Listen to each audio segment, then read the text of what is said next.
Jeune volontaire Madagascar sy ny ivotoerana kolontsaina IKM ary ny groupe IPAC moa zany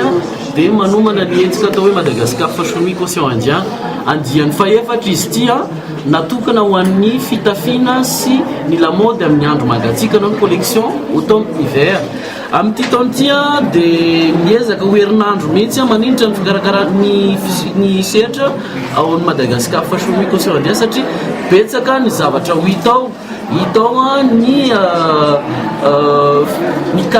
kapitsony asa rehetrarehetra misy ao anatin'izay sehatra ny lamaody zay ohatra ntsika mpanao gazety ara-kolontsaina ny pakasary ny médiateur culturel betsaka reo zavatra misahana sy sahany reo olo reo anatin'izay sehatra lamaody zay ny zavatra mampisongadina nyty andiany faefatra ity moa zany dia ny fisiny fiara-miasa miaraka amin'ny ministère satria sous le patronage du ministère amin'ny kolontsaina ty hetsika ity nanomboka tamin'ity taona ity zany no nisy ny fiara-miasa miaraka amin'ny ministère ary manantena zay fa hitoy foana izay zavatra zay ny akoatr'izay ny rehefa vita ty hetsika ity dia misy ny fandraisana anjaran'ireo ankizy ireo ho any a Milan sy ho any a Paris ampiseho an'izay collection zay na ny sangan'asa vitan'izy ireo any amin'ny taona 74 amin'ny volana jiona 74 anaovana an'izay hetsika zay 70 ny mpandray anjara avy eto Madagascar ireo mpamoron'ireo mpanao fitafiana misy ny atao hoe styliste accessoiriste na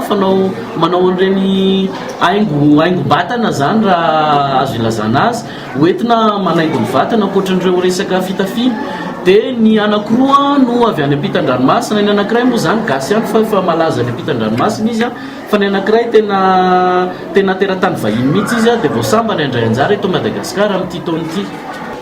ny tanjona amin'ity andiany faefatra ity dia fampiroboroboana aloha zany ny sehatra asa famoronana eto Madagascar satria manomboka tsy fantatry ny olona tsony adino izay zavatra zay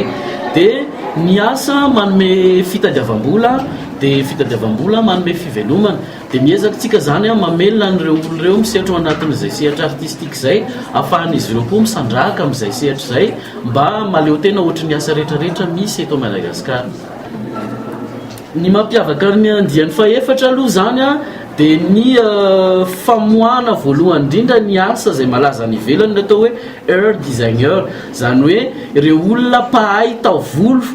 amin'ny fomba tsy dia mahazatra hitany fahita maso isan'andro amin'io zany navoatra ohatrany ahoana ny fomba taovolo samihafa zay ezahana ampitoviana amin'ireo taovolo nisy teto Madagascar sy aty amin'ny ranomasimbe indiany nefa kosa miaraka amin'ny taovolo misy any ivelany zany hoe mitambatra zany ny any ivelany sy ny mamalagasy amin'io fotoana io zay ny zavatra voalohany ary ampahafantarana ny sehatra hafa koa hoe misy ny fianarana afaka ratovina raha ohatra ka te hisehatra ao anatin'ny resaka lamaody fa mbola tsy fantatsika izay zavatra zay dia miezaka zany tsika mampafantatra hoe aiza ny afana mianatra amin'izay zavatra zay firy taona no afaka ianarana an'ilay izy